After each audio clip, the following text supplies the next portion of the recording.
Before recruiting wars, before tweets, likes, and snaps, before March Madness, there was a girl with her dream and a love for the game.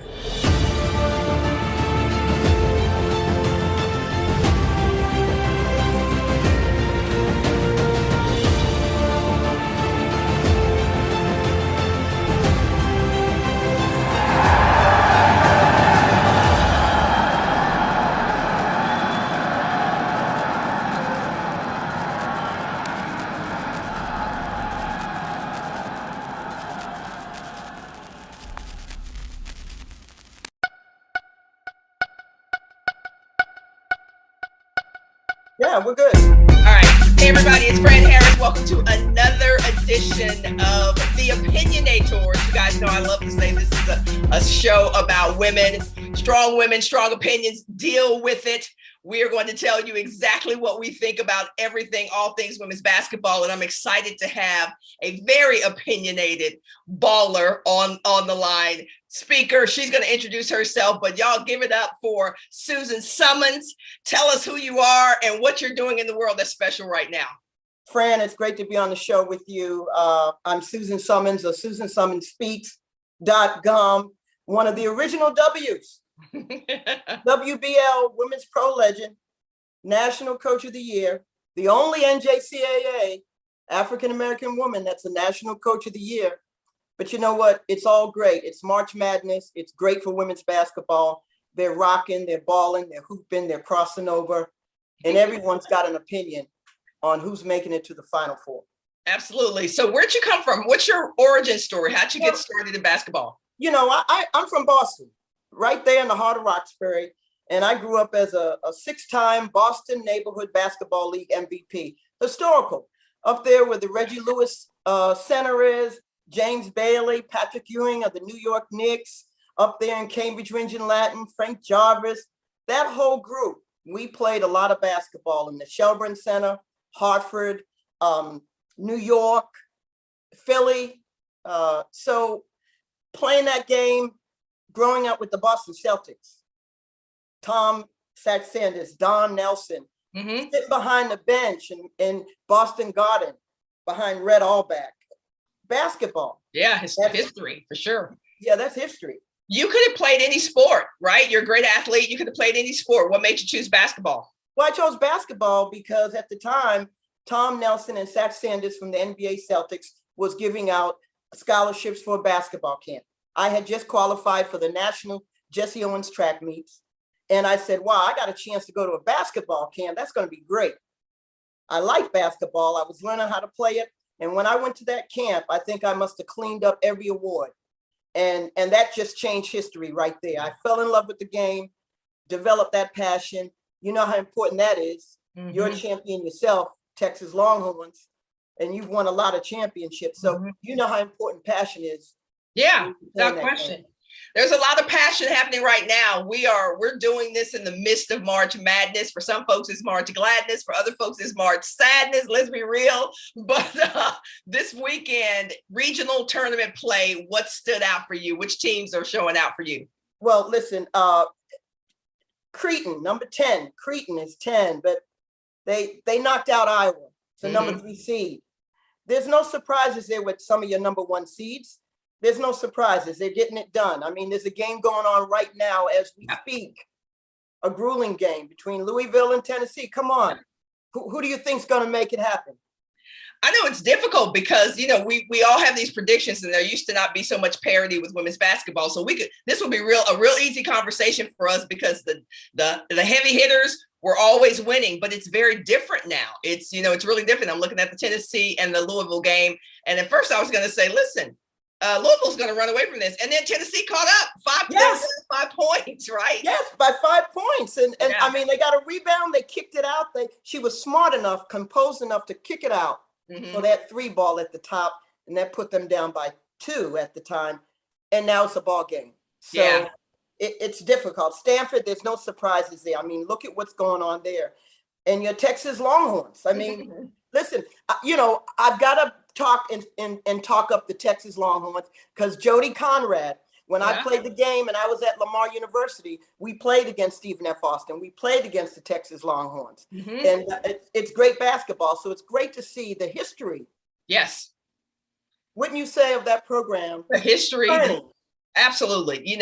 All of these historical programs, Tennessee, Connecticut, who had a tough game, had a relatively tough game today, but that Notre Dame NC State game was a heartbreaker because I like both of those coaches. I like Wes Moore and I love Niele Ivey. Yeah, either way, I was going to be sad about who lost that game. Did you happen to see that one? Yeah. And that was someone was going to go home and someone was going to go dancing. I mean, that's the nature of it. We all had our favorites. We both like both teams. I mean, Notre Dame is doing a great job. NC State, the great late Kay Yao, we sent a player to NC State, Darlene Jasmine, who helped them to a Sweet 16 one year. Yeah. But it's great parity. But you know what? The transfer portal. Let's not talk about that yet. We can't talk about that yet. I know. I can't wait. I can't wait. I've got an opinion. Yeah, I've got an opinion. We'll get to that. Good tease. The last thing we're going to talk about with this madness is what was one of your favorite March Madness, and even if you played in the AIAW, what was one of your favorite this time of the year? One of your favorite memories? One of my favorite memories as a player or as a coach? Either. It's a good question. Yeah. One of my favorite memories in the AIAW. I played at Lamar University, and we were playing against McNeese State. I had the flu. I had to take some Tylenol. It was a Southland Conference Championship game for AIAW. I wasn't feeling well. I played the game and hit 43 points. Come on, Michael Jordan. You had a flu game? I had a flu game. We all know what that feels like. You had a fever, you're sweating, and you're a baller. So you got the passion. You don't care about no fever. Yeah. It's March Madness time. You got to win the game. So that's one of my favorite. Yeah, that's one of my favorite memories. And that single game AIW scoring record stood for about 10 years. Yeah. Till Cheryl Swoops. Right? Came along at Texas Tech and scored 47. That's great. You never forget those things. Like that's a high moment. Mine happens to be a low moment when we were supposed to be hosting the Final Four back in Austin in 1985. Okay. Yes. And we got knocked out in the Mid-East Regional by Western Kentucky on a last second shot, 92-90. I just knew we were going into overtime. Lily Mason, jumping jack, jumped out of the gym, turned around, jumper baseline. Our season was over. Defining those kinds of moments define your career. Like we never can talk about the history of Texas women's basketball without bringing up that particular region. So it was a heartbreaker, but we came back the next year, 34-0, baby, 34-0. I saw that and I watched that schedule. I watched that year. Yeah. That year for Texas Longhorns, 34-0. Crazy. It was an incredible year, and the athletes that you had. I mean, you were one of those. You were one of those players that put together that legacy there. 34-0 was an incredible year. But here's another quick story in March Madness. March Madness. Men have been celebrating a March Madness for years. It's great to see the women jumping in and taking a seat at the table. But I was reminiscing on an incredible shot that was made to win a national title by North Carolina. Do you remember that shot? I do. 94, 95, I can't remember. 94, yes, 95 by Charlotte Smith. Yep. On an out of bounds play, and she had a couple of options. And I was talking to Charlotte the other day, and I made a note, and I said, Charlotte, that was such an incredible shot, but it was more incredible that you had the courage not only to make the right decision, but to take the shot. Yeah. Because she could have flared off the screen and went ball side block. That was one of the options. But she read the defender. She flared all the way out to the elbow for the three. Squared. And nailed the shot. And here's the thing, she had not had a great game. Like she was struggling at that point in the game. So to think about the mental state she had to put herself in to be able to say, okay, they've drawn this up for me. I got options. but you know what? I'm going to put my team on my back. I'm going to take this shot and drained it. And a lot of people don't realize that. They thought she was having this great game. Exactly. She was having a very difficult game. She was, but she was on the boards. Yeah. That game, she had 21 rebounds. Yeah. 21 rebounds. Yeah. You know, if we parlay that to Boston, who played in the second round, she didn't have a very good game. Mm-hmm. But she didn't think about it. Yep. You made reference to that. The mental focus that she had, she wasn't worrying about, oh, my shots are not falling. She stayed true to her game. She did the hard stuff. She rebounded, she defended, she blocked shots, she put her team on the back, and she was making great passes. Someone else was doing the scoring. But you know what? In that last quarter, she came to life.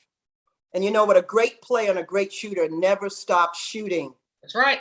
And she ended up with that 26, 26 consecutive double. Yeah, crazy. Something amazing. In today's busy, fast-paced world, you need hydration that can go the distance with you. Face it, most sports drinks are more like soda. Many contain tons of sugar, artificial flavoring, artificial colors, and artificial ingredients, sometimes leaving you feeling sluggish, nauseous, and bloated. Well, there's a new sports drink in town, and she's got game. Introducing Electra, supernatural hydration for everyday doers, hustlers, and athletes.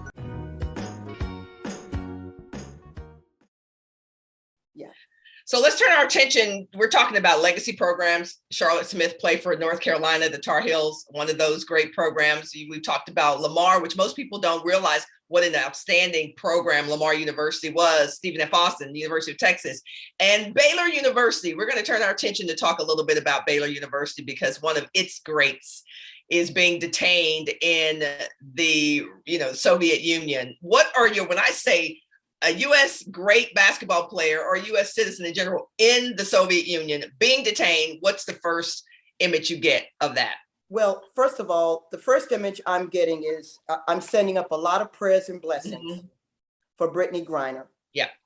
And I'm going to continue to do that as everyone is around the world, because no player, no U.S. individual, no athlete, great. This is an Olympian. Yeah. Who's played in the Soviet Union should be in a position where they're detained and their human dynamics are also being challenged. Her mental wellness, her ability to be resilient. And we know she's a tremendous player and athlete and has fortitude. So I'm sure she's being very resilient right now. She's in the middle, and she found herself in the middle. It just so happens to be in the middle of a war between two countries. Yeah. I don't know about you, but I don't know if you've ever traveled to another country and had any kinds of instances, but I remember in the summer of 1985, I was playing the USA national team, and we were traveling from this country to, I think, Poland, and we were stopping somewhere. And you know how you get to that desk where they look at your passport, right? Yes. It's a very scary thing. So this is my personal experience. So even if nothing is going on, to have someone on the other side of a desk with your passport and then looking at it and then looking at you over their glasses and then looking at you over their glasses, that actually happened. And I got detained in one of the countries because of some page in my passport. Now, we'll never know if there was really something going on with my passport or if they were just jacking around with us. You never know. But I can tell you this, it was extremely frightening as a 20-year-old in a foreign country. Yes, the USA national team was there with me, but still, they took me off to the side and, detained me, whatever that was. And I can only imagine what it's like to be in a prison, whatever that detainment looks like. Have you ever had an experience like that overseas or traveling? I have. Actually, as a matter of fact, personal experience. We were traveling with USA Basketball, and we were traveling to Tel Aviv, Israel. Wow. And Charlotte Smith and Sylvia Crowley, I call them shekels in the bank because it was nothing but money when they had the ball in their hand and they were shooting at Tina Thompson. And we had the USA delegation, and we had gotten off of a flight, and we were traveling, and we had to stop in Germany. And And when we were coming through the gate and we getting ready to make our connecting flight, we were stopped. Wow. We were detained in Germany, Frankfurt. Yeah. Frankfurt Airport. It was scary. And when we came through, we saw our bags. Our bags were opened. Everything was out. Mm-hmm. They had gone through security, had gone through all of the bags. And you've played for USA. I've coached with USA. So those USA bags are huge. Yeah. And they're heavy when you carry a lot of stuff. Mm-hmm. They had taken everything out of the bags and we were just standing there. We were nervous. There were security guards that had machine guns holstered on their shoulders. Absolutely. So it's a very threatening, horrific nightmare for a teenage college student who's never traveled abroad and they've never experienced that, to stand there and see that happening. And we had to wait. We were detained for hours. Yeah, until they're done with whatever they want to do. You're just whatever they want to do. We couldn't say anything. We tried to step up and try to get our bags, and we were. Yeah. So we had to stand back. You're at their mercy. Yeah. Traumatizing. Yeah. Yeah, I heard Lisa Leslie in an interview a couple of days ago or yesterday talk about some of the unspoken, but some of the spoken counsel that women's basketball players have been given over the last week or two, saying, don't make a big deal about the Brittany Griner thing because we don't want to heighten any sensitivity with the governments. What was your thoughts about that? Well, it's interesting you mentioned that because I followed that. I've been following that, and it's a very sensitive political issue and a political framework that's going on all at the same time. And perhaps the mindset of the position that the WNBA commissioner, the political staff, the U.S. State Department, Ned, I was reading an article as a representative because he was very instrumental in getting Brittany Griner and getting the U.S. consulate to be able to see her, to say, okay, her condition, she is in good condition. But it's a very sensitive political issue. And the position they're taking is they're really thinking about Brittany. They're thinking about her welfare. They know that that Ukraine and Russia's in the middle of a war, and they're being very, very delicate and strategic on how they're choosing to approach this, because they don't want to put her in a position where create more danger, creates more danger. And is that realistic? Is it possible? We don't know. Exactly. We don't know exactly. Yeah, we have no idea. We have no idea, but they're being proactive and they're being sensitive to the situation. And I think it's a great strategic approach based on the circumstances, given the fact that there's two countries at war and she is in the middle of it at this particular time. Yeah. So given that we've talked about, it's a great segue to talk about women's professional basketball. I can't talk to one of the legends, one of the greats of the original OGs in the WBL. And when you hear that women's basketball players are making $1 million, which is what Brittany, $1 million plus playing overseas, and you juxtapose that with what salaries were in the WBL, what do you feel when you hear, hey, we're millions of dollars overseas, we're at $250,000 in the WNBA? What is your first reaction to that as WBL legend? Well, as an original WBL legend, when I hear the price differentiate, the fees, the contracts, I say, and it's just like on the NBA side, the CBA for the NBA, the WBL for the WNBA. You know, we play the game with passion. We weren't sure if we were going to get paid when we got back to the hotel. Right. That was the reality of it. As a matter of fact, sometimes we got back to the hotel and our hotel wasn't paid. And we had just played a big game and won. And we came back to the hotel and we said, we're sorry, but the hotel bill was not taken care of. And we don't know what else to tell you, but you're going to have to pack your bags and you're going to have to exit.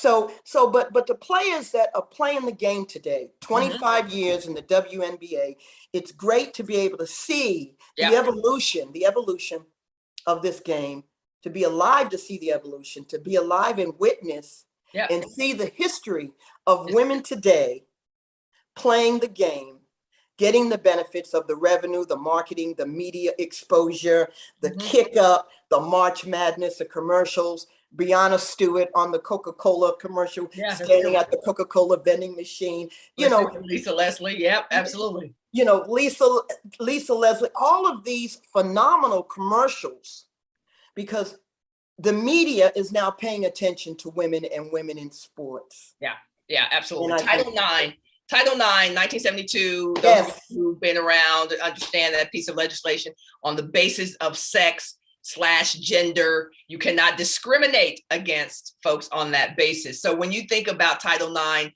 50 years removed, 1972 to 2022, what's the single most outstanding advancement comes to mind when you think of how far we've come over the last 50 years? Well, I mean, there's many advancements when we think about the 50 years, but obviously one that comes to mind is just women in general being able to participate in sports without being discriminated and without being separate or without being told, oh, you're a woman, you're not supposed to be playing sports. Yeah. This is a male sport. You're not supposed to be playing basketball. You're not supposed to be playing rugby. You're not supposed to be kicking. It's just great to see the whole concept and the stereotype change and transition over time, where you now have women who don't worry about playing the sport. Yeah. I remember talking to Lisa Leslie, and Lisa Leslie told me the story about how her mom drove the truck. Yeah. And when Lisa was playing for OGDL, the California AAU League, we had the AAU National Championships right here in Miami. So I cooked some lasagna, and I had OGDL over the house, and they were sitting there, standing in the living room, in the kitchen, eating lasagna. We ended up signing the guard for that national championship team, and Lisa went on to play. But Lisa said, you know what? My mom always told me, Lisa, you can be a lady off the floor. But on the floor, it's okay to be a beast. Yeah. And if you're going to play this game as a woman in this day and age, you have to be a beast. Yeah. You know what I want to say about Lisa? That was very strategic. I've never had this conversation with Lisa, but knowing what I saw Lisa do, that Lisa took that to heart. She was always aware of her marketing prowess. Yes. So she was like, listen, I'm gonna be a beast, but I'm gonna have this ribbon in my head. Yes. I'm gonna be a beast, but I'm gonna be cute. Yes. I'm gonna get that money. I'm gonna get that money as well. And I always appreciated that about her. She was like, this is who I am. Yes. I'm not gonna change who I am. I'm going to be both. You don't have to separate these things. You can be both of these things. Exactly. Great to see that. You can have the balance. You could be a lady, because Lisa would have her hair right after the game. If you ever watched her, she would make sure her hair was sharp. She had the long hair. She had the ponytail. She had her earrings, and you could be a lady. Yeah. And you could have the best of both worlds. Absolutely. And she was promoting her marketing ability and her charisma. Yep. And she was very package, the full package of who Lisa Leslie is. Yes. It's all of that. And that's what I love about today. When we look at our game today, back in the day, there was a stereotype of who you were supposed to be. Exactly. And now it's like, I'm a businesswoman, I'm a mom, I'm a beast on the court, I'm a broadcaster, I'm all of that. Yes. And it's it's welcome. And it's just there for the taking for us as women now. And that is certainly a direct impact of Title IX. Absolutely. Without question. And the transcending of what that legislative piece and law did for women across the board, and little girls. Yeah, absolutely. When I think about women, I just had somebody interview me about Title IX and the progress that we've had, and we were able to dissect in that conversation a couple of things that I want to talk to you about. And one of them was about being a Black woman. So there is me as the athlete, there's me as the Black woman, there's me as the Black woman athlete. Like, there's so many different categories that we fall into. And it sounds like there's a lot of me's. A lot of it, like a lot of stuff going on in all of that. But it makes me think about the HBCUs. And when we think about how far women have come, we look at programs like Texas, one of the richest institutions we know in the land, and the public institutions. But when you look at historically Black colleges and universities, and we look at what Coach Reed was able to do in her almost upset of LSU and one of the greatest coaches in our game, Kim Mulkey. What were your thoughts as you were watching all that play out? As I watched the game, Texas, and there's a by the lot, way. Yeah. there's a lot of me's, as you just described. Mhm. That was an incredible matchup, an incredible game, not just for the game itself in women's college basketball, but for HBCUs. Mhm. Because it sent a message to everyone in the globe that the HBCUs program in transition has gotten stronger. The foundation is stronger. They're Yeah. getting better players. They're understanding the concept. They're understanding, look, don't just settle to make the NCAA. Mhm. Get to the NCAA and take a stand. Sit at the table. Don't settle to just arrive there. Oh, we won the SWAC or we won the MEAC, and now we're going to the NCAA dance. No, that's not enough. Yeah. You can compete with those top conferences. You can compete with the LSUs. Kim Mulkey is a phenomenal coach. I know Kim Mulkey. You know, we've had several different conversations over the years in her interim as a coach at different university positions. But it's great for women's basketball. I take my hat off to Reed and what she did, because you know what? She pushed the envelope. Yeah. And guess what? You and I both know, and coaches across the country know this too, that game could have ended differently. Very differently. Very differently. And I'm opinionated, so I like to Yeah. talk about real things. But that game could have ended differently. One call or the other, a different way, or one shot or one play could have made a difference, and it could have ended up differently than what it did. But the message that it sent nationally was phenomenal. But when I think about when I look at Coach Reed at an HBCU with a salary that we know is much lower than the team she almost beat in Kim Mulkey, who makes over $1 million, $2 million. And then I look at Dawn Staley, the highest paid women's basketball player in the women's basketball coach in the land. 22 million. That's right. For 5 years. So when I look at that and I go, okay, we got South Carolina, who understands you need to reward excellence. Yes. And you got HBCUs where we clearly have excellent coaches. Maybe they didn't do as well as Coach Reed did this year. But how do we justify not paying Coach Reed more, even though she's not at the state university, even though she's not at one of these Power Fives? How do we not justify her just due? What are your thoughts on that? Well, I don't think it's a question of we justifying. I think it's a matter of the institution recognizing and acknowledging the quality excellence that she has put forth in this program. And it starts from the top. It starts from the top. And the top leadership saying, look, we've got a phenomenal coach here. She's done a phenomenal job. Look what she's done. Look at the message and the exposure that she has provided to this institution, academically and athletically. Look at the role modeling representation she has given to our young women who are looking at this. Not just the players on a team, Fran, but African-American students around the world who are looking at the HBCUs. And they're saying, you know what, I'm hopeful now. You know what, they're getting better. We can do this. But the top of the leadership at her institution has got to take a look at, how can we acknowledge and reward Coach Reed to let her know, look, we want you to stay. We will put together a package that is reasonable, that lets you know we respect the quality that you've brought to this institution, not only at the local level or state level, but at the national level. We want to acknowledge that.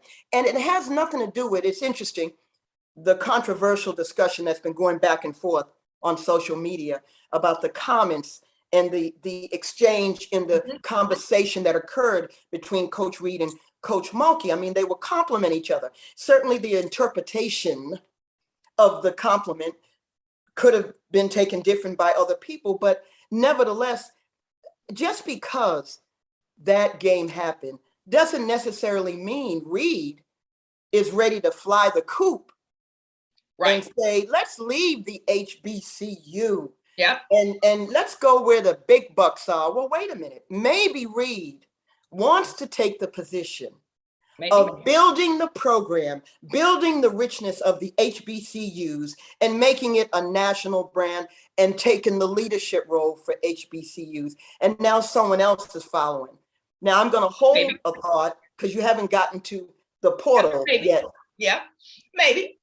Because and I'm thinking, as I think about this situation, if I were a coach and Texas A&M came to me and said, Fran Harris, we want you to bring all that's Fran Harris to Texas A&M, even though you went to Texas, and we want to bring you here, and we're going to pay you $1.5 million.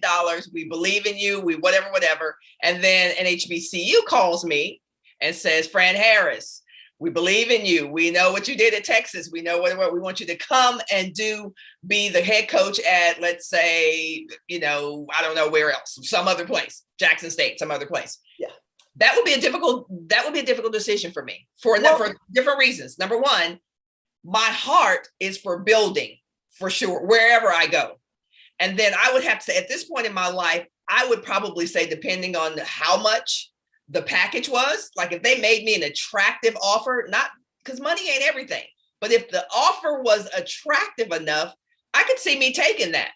But that's where HBCUs have to up their game. I'm just being candid. You got to up your game on putting this package together. Well, listen, so make it attractive so that people who are top tier don't see HBCUs, or for that matter, Division II or NAIA, don't see them as steps down. They see them as alternate opportunities for greatness. well, here's the thing. It's interesting. HBCUs, if you're listening to this broadcast and you're listening to this show, we need you to turn up. Yep. You have to become the transformational thought leaders for the next century and the next decade, because women's basketball is growing, and you have to also grow as well. And you have to be just as competitive as your competitors. Yep. To make it equal. And certainly it's a decision. Listen, if someone came to me like they came to you and said, look, we want you to bring Susan Summons Speaks and everything that comes along with the magnification of Susan Summons, and this is what we're willing to offer you, we're going to look at the package. Like you said, money isn't everything. Money does make you happy, but the more money you make, it doesn't change the fact that sometimes you're not always happy. So you have to have passion on where you're at. And sometimes you may want to look at the package, and maybe it's not the money, but it's the package that allows you to grow and keep building the riches of that program. Yep. And it really depends on your life goal, Right. your focus and your objectives in retrospect. But if they're able to put together a package that's attractive enough, and we both know the NCAA has the ability to create some amazing packages, not just monetary, but adding the concept of commercials and sneaker contract and a television show, and all of the dynamics that can go along with that package. It could be attractive to that individual. So for sure. Hey, it's Fran Harris, producer and host of the Opinionators. I hope you are enjoying this episode of the show. I wanted to make sure that you knew about my new film, A League of Our Own. It is the first feature-length film about women's professional basketball, the history of our sport at the professional level. And we are hosting right now a campaign to invite our fans in to help us finish this film, which will premiere, by the way, at the 2023 NCAA Women's Basketball Final Four. This is your chance to not only be a fan. If you're attending the Final Four, you will also get a seat at the premiere and all kinds of good stuff. So go on over to leagueofourown.net. You should see it on the screen as well. leagueofourown.net, and I'll see you there. Thanks in advance for your support. And now back to the Opinionators.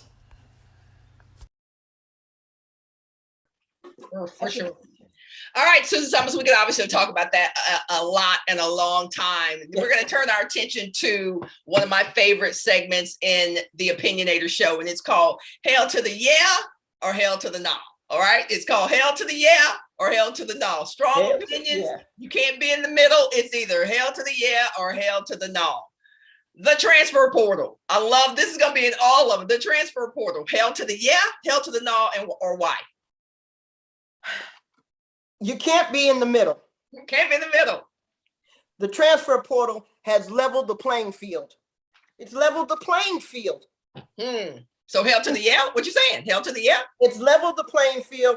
Kentucky wins the conference championship. They go to the NCAA, and 48 hours later, they lose 3 starters to the transfer portal. Yeah. What am I going to say? Hell to the yeah or hell to the not? I mean, okay, come on. What are they looking for? That's a very controversial question right there. I would have to say, though, hell to the yeah. Hell to the yeah. Yeah, just because change is always difficult to adjust to. And there's a lot of controversy around this change. There's a lot of controversy around this legislative issue that the NCAA passed, but it's a long time coming. Yeah. I mean, what a lot of people don't realize is that back in the day, like literally back in the day, if you were going to transfer, you had to sit out at least 1 year. And if you were transferring within your conference, you had to sit out 2 years. Yes. You know how long it is to sit out of a game you love, watch that go by for 2 years. So for me, yes, definitely hell to the yeah. I'm all about the transfer portal.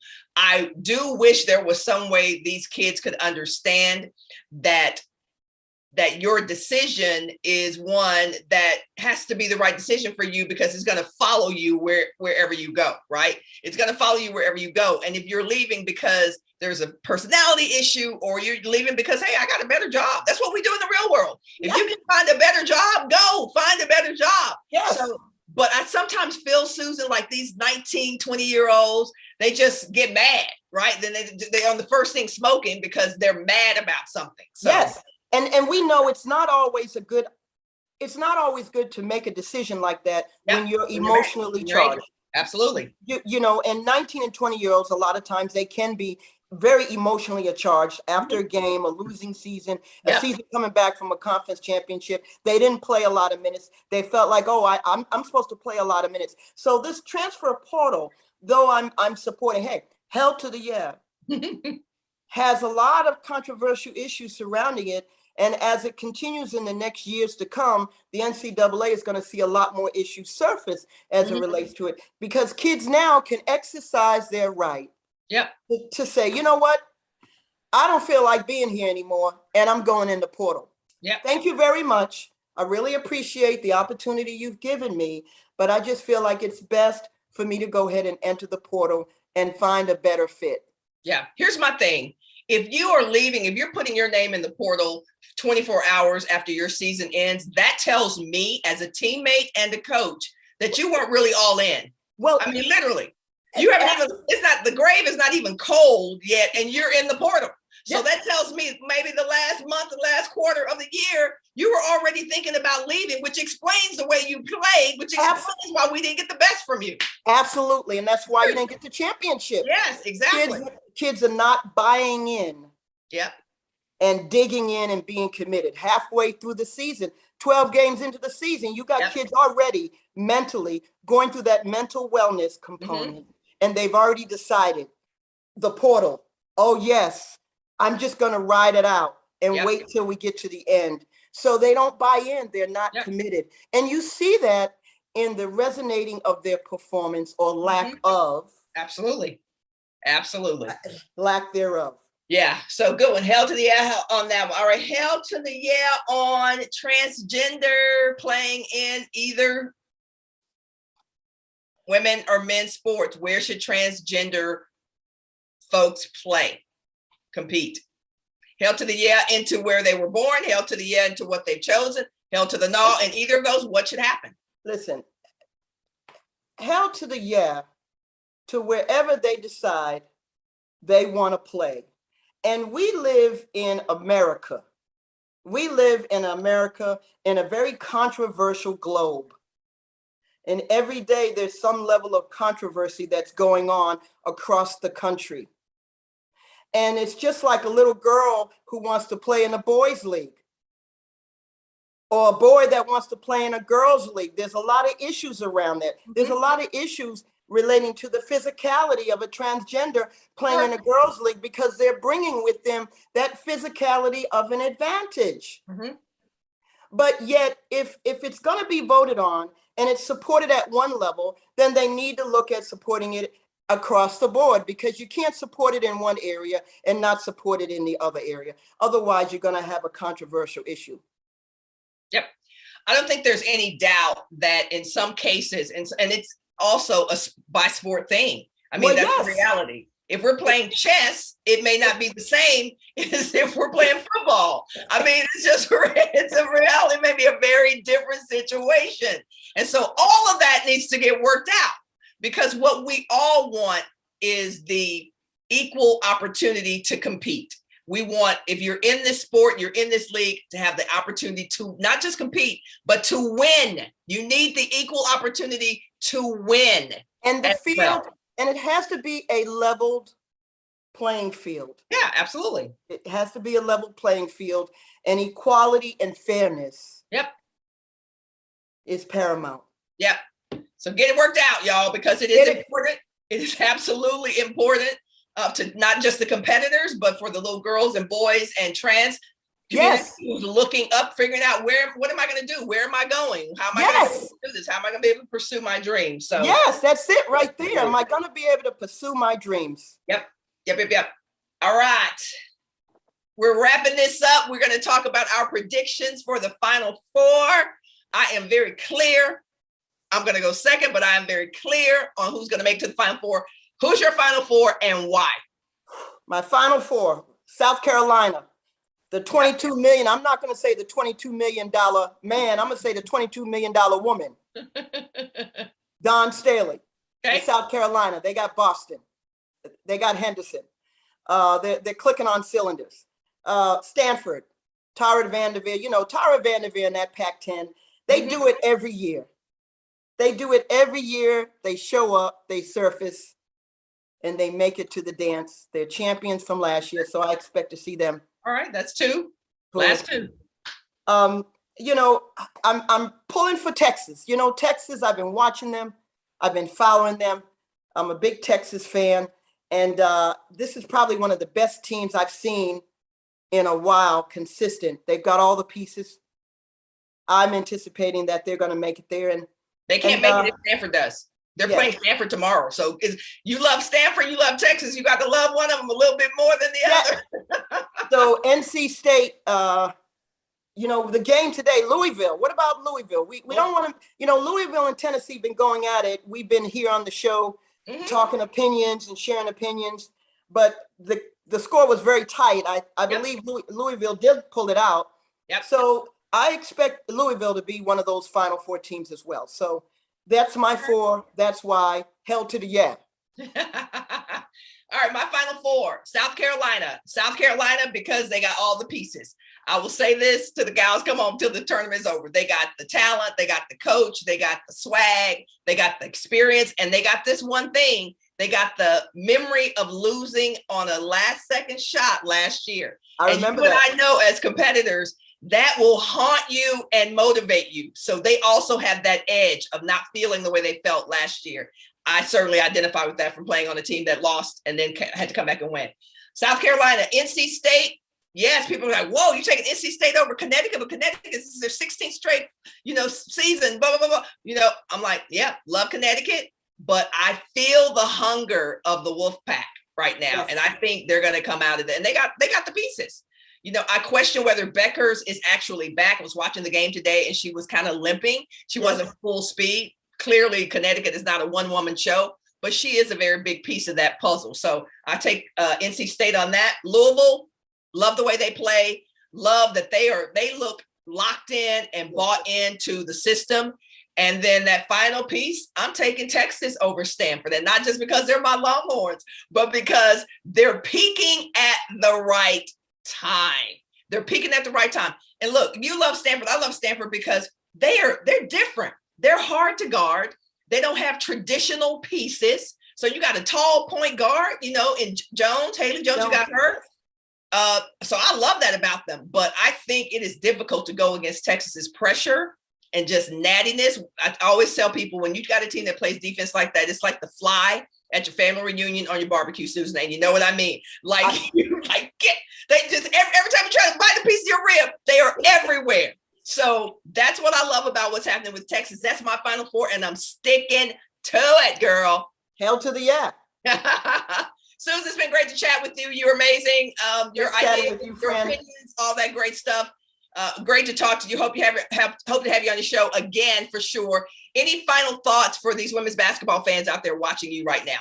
I can just say final thoughts for these women's basketball fans is women's basketball is on the rise. Women's sports is on the rise. The female lead, women empowering women. Keep rising. The sun is shining on you, and it's your time. Go get it. March Madness is on fire. You have heard this. This is the Opinionator. Strong women, strong opinions. Deal with it. We'll see you guys next time.